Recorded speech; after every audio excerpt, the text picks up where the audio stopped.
Hey, it's Lid Shah and welcome to Recording Studio Rockstars.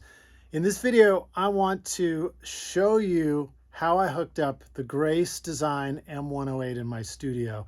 I'll do another video later that'll dive more into the sound of it, but for now I just want to show you how I've configured it to work in a professional studio setting with a Pro Tools HDX system. So let's jump in and I'll just show you how I got this hooked up. So I have a Pro Tools HDX set up here at my studio at the Toy Box Studio. And I already have 32 inputs that are running through these Aurora 16s. And those show up as the first 32 inputs for a Pro Tools session. But I just got the Grace M108 so that I can add additional inputs to my Pro Tools system. But also for my particular setup, I wanted to be able to have 8 inputs that I can access directly in my control room. You can see I've got a microphone set up right there. So sometimes I want to record right here in the control room if I'm working on song arrangements or whatever with an artist.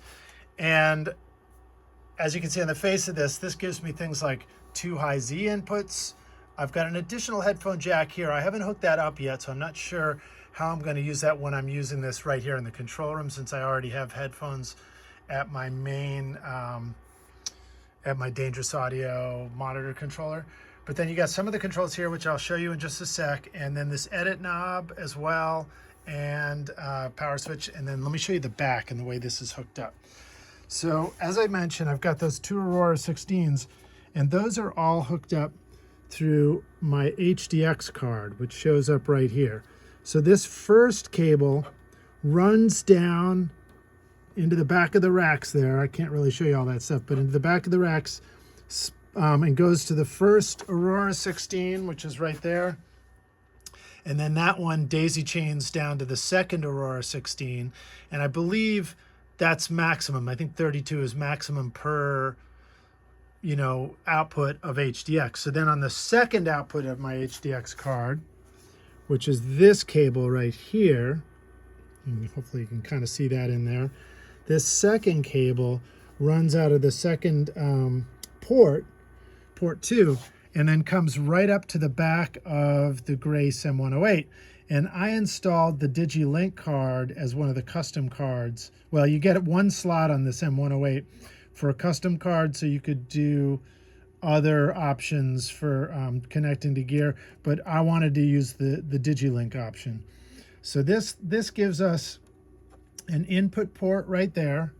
You can see it on this first one. Goes into this input port. And then there is an expansion port here too. So if I had another M108, I think I might be able to daisy chain that, go out of the expansion into the second M108.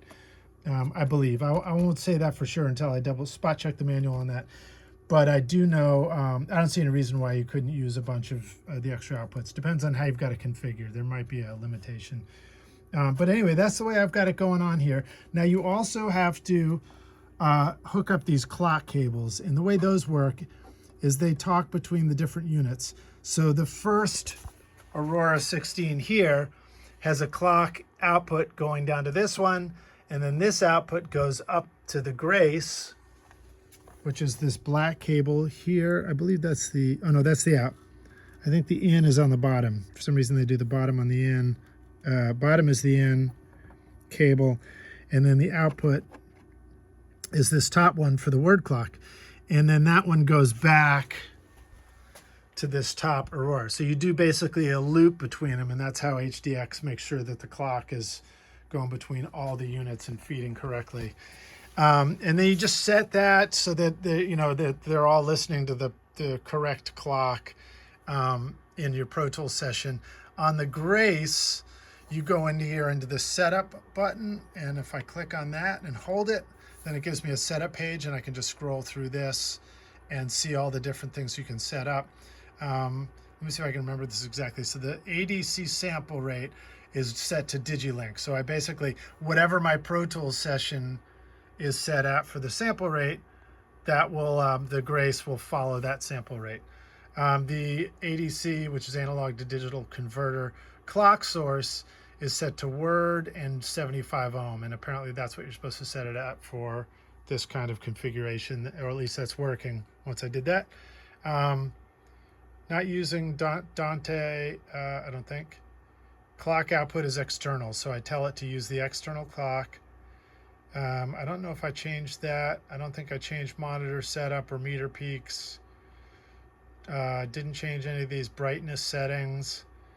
Channel name preset, yeah, I don't remember what that is. Preamp ID, I think if you click on that, it wants this to be a particular ID. So this is ID number 1, which means that this is the first unit on that HDX port 2. I believe that's what it means. So then, how do I get to done? There we go. Scroll over and hit done.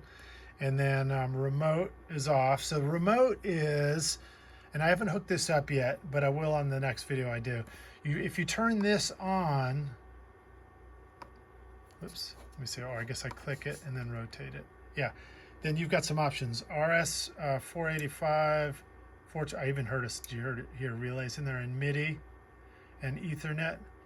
So I think those are all the different options for setting up ways to remote control this from the main studio computer over there. So I'm going to get that hooked up later. And for now, I'm just going to set levels right on the face here.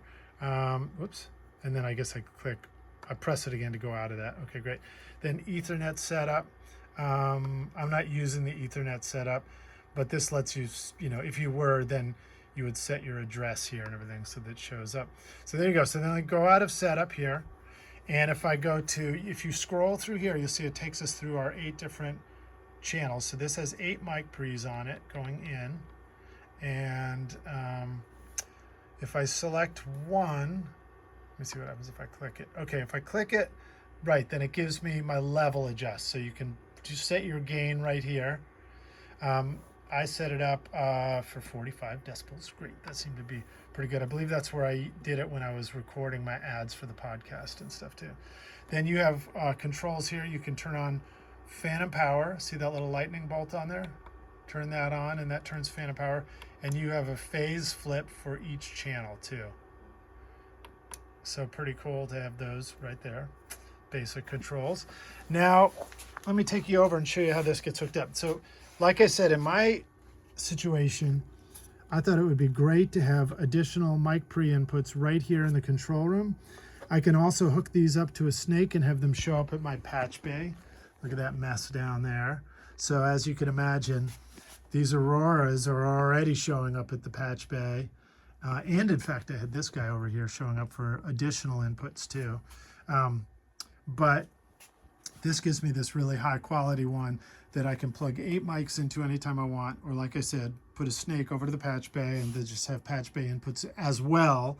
And I could just unplug a cable here when I wanted to access it with a, with a mic directly in the control room, for example. But right now I got a cable running out over here.